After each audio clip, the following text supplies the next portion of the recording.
So I'm going to give you an update to my M1 Finance portfolio. The market right now, as of this recording, is really going crazy. It actually took a pretty big hit based on some of the things that are going on in the news. And my portfolio at M1 Finance is not really any different. So right now I'm down 28%, almost 30%. So I can really take advantage of that old mantra that says buy the dip. I'm going to share with you my portfolio. I'm going to share with you my top ETFs right now that are in my portfolio and kind of give you an idea of moving forward what I'm going to be doing. Welcome to the channel. My name is Paris Clough and this is Financial Self-Reliance. I absolutely love helping people manage, protect, and grow their money. And in this video, I'm going to help you and share with you ways to grow your money. So M1 Finance is one of my brokerages that I use to be able to grow my wealth. And I'm working in my M1 Finance portfolio towards my financial independence number. M1 Finance is where I buy all of my ETFs, or where all of my ETFs are held. I do have some individual stocks that I buy on the M1 Finance platform. I buy ones that are growth oriented. Some of those also have dividends. Most of my dividend portfolio though is quite frankly over at Webull, and I usually do a video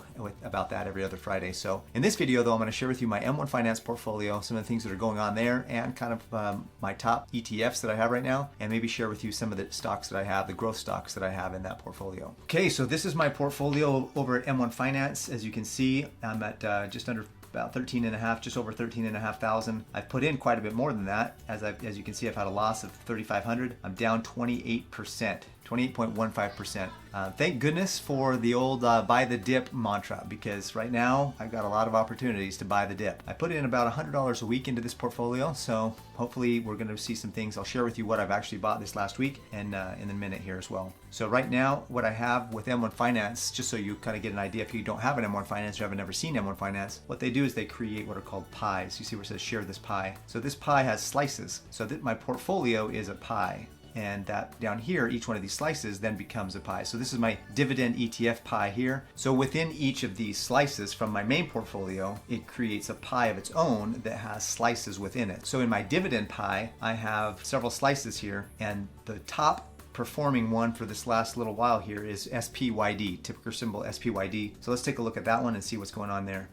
SPYD right now has a 3.59 dividend yield, which is really nice. The expense ratio is 0.07, which is really low for expense ratios. That's a really good expense ratio. Right now I own 6.12 shares. Average price is $38, and right now it's performed very well. So that percentage of growth, the 22.94%, is since I've owned it, or since I've been investing in the SPYD ticker symbol. So let's go take a look here at the next pie I have up for my portfolio is my REITs. So my REIT dividends. REITs are real estate investment trusts. And right now my best performing one there is USRT. If you remember the last video that I did, the top performer in the REIT ETF pie was REZ, and today it is USRT. So that just goes to show you that each fund is going to be performing or underperforming, and they're kind of just, you never can really time which one is going to be the best one, because one week one might be doing well and the next week the other one might be doing well. So that's why it's a good idea to have a few of these funds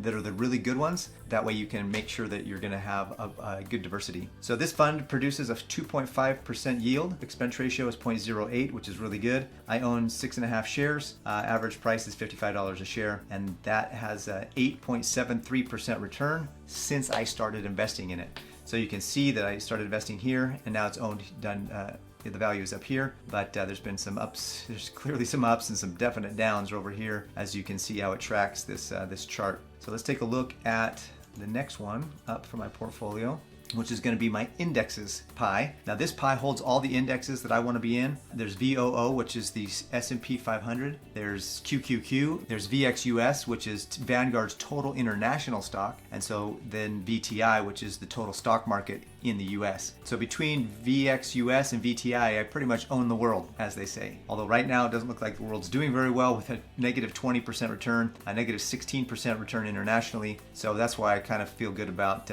well, I still negative 12% return is not that great. But let's take a look at VOO.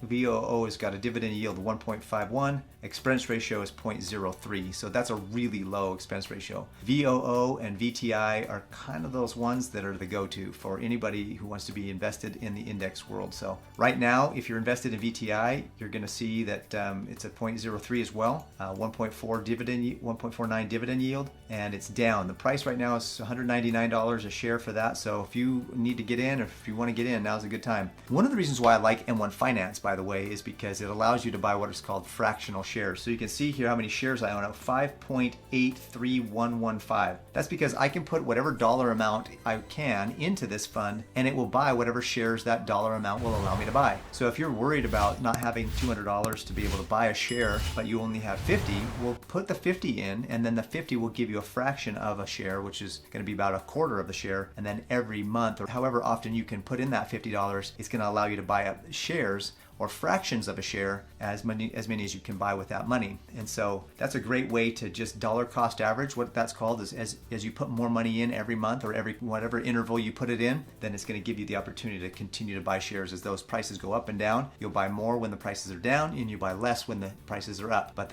the overall idea is that as you continue to put money in at regular intervals, you're going to be buying in, and you're going to take advantage of those ups and downs. And so you're going to have a nice portfolio. Dollar cost averaging is really a good strategy, especially if you don't have a lump sum of money. The best strategy is, of course, with a lump sum of money if you have it. But if you're not in a position where you have a lump sum of money, putting in a few dollars every so often is going to be your best bet. So my top 3 pies right now, or slices of my main pie, are dividends, REITs, and indexes. Then I have growth stocks. This is where I keep all my growth stocks. And the top one right now, the top gaining growth stock is NVIDIA, NVDA, at 116% return since I started that one. That's a really good return. And as you can see, I have 10% of this particular pie. Of all the money that comes into this pie, it goes to that slice, that NVIDIA slice, because I want to build up those ones that are doing well. Let's look over here. This one though, this particular pie or slice of this major pie is my M1 Rewards. And what M1 Rewards is that M1 has a credit card, and if you own shares in a company and then you go shop at that store or that company store, you actually get cash back based on different tiers that M1 Rewards has. So I have the M1 Rewards credit card, and whenever I buy things at any one of these stores, I get to have 5 or 10% cash back. And so, I mean, imagine buying something from Tesla on your credit card and you get to have 10% cash back, or FedEx, or BP, which is a gas. Right now, we need as much cash back as we can on our gas, and the M1 Rewards card gives you 5% back on Chevron, ExxonMobil, and BP, which actually includes a lot of different gas stations. TGX companies, UPS, Dollar General, these are all places that you can get between 5 and 10% cash back. If you have ownership in them in a pie or slice, then you go shopping at that store. Like for example, Walmart is, if I buy anything at Walmart, they're in the 2.5% cashback category, which is better than what you could do if you have the Walmart card. So to me, it's better to have this card, which gives me the ability to shop at a bunch of places and get cash back and use that at the Walmart. So that's one of the reasons why I have Walmart in my portfolio here, is to be able to go there, shop there, and get cash back. So here's my overall portfolio. Let me show you what I did though. I bought some shares. As of this recording, it's a Tuesday, and I buy every Tuesday. I put $100 into my portfolio, and so this is what I bought. About 11 different places. I bought ICF, VNQ, which is a real estate or a REIT. I bought XLRE, USRT, QQQ, Tesla, FREL, VTI, RES, IYR, and SCHH. So those are the ones that I bought. And I also want to show you over here on the Dividend Tracker. So the Dividend Tracker is a great place for you to track your portfolios, gives you the ability to click on a company. For example, I can come here, I can click on Apple, and it gives me a bunch of resources on research for Apple. It talks about dividends, grade, financials, recommendations. Apple has a 90 out of 100 in the dividend grade, which is really good. It's a strong company to be involved in if you're gonna be wanting to have those consistent dividends. So it gives you a bunch of research here. As you scroll down, you can see all these charts and graphs and things that will help you. News, if anytime there's any ticker symbol has been in the news, it will show you what that is here. And this is all again on the Dividend Tracker.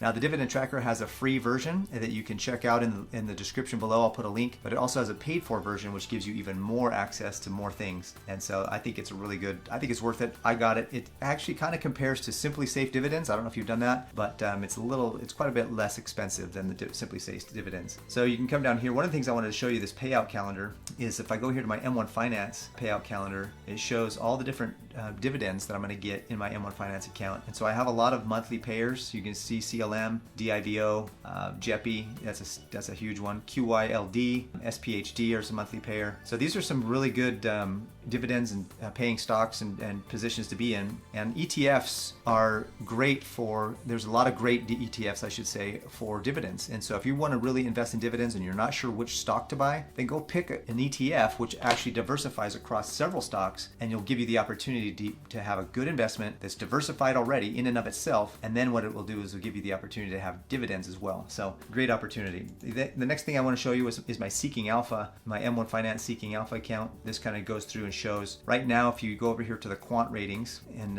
you click this, it'll list it based on the best quant ratings, and that's Seeking Alpha's proprietary software to find out what's the best buys to have. And so as you can see, I have some really, Chevron Corporation is at the top here, at least amongst those in my portfolio. ExxonMobil is at the top. BP is 4.93. So these are some SCHD, Staple, SPHD, SPYD. I mean, these are some amazing positions and ETFs and stocks to be involved in. Now, when you scroll down here, it shows you all the ones in my portfolio that are probably not that great. Probably ought to take a look at and see if I should get rid of or replace with some better performing stuff. More QYLD, ARQ. Unfortunately, a lot of the ARK was really big for a long time, and it was super popular. And the lady who was running it really had a huge uptick, and she grew her portfolios quite quickly. But lately, it's been really bad. As you can see, the quant rating here is 1. Basically, sell it. Get rid of it, get it out of your portfolio. So when I look over here at my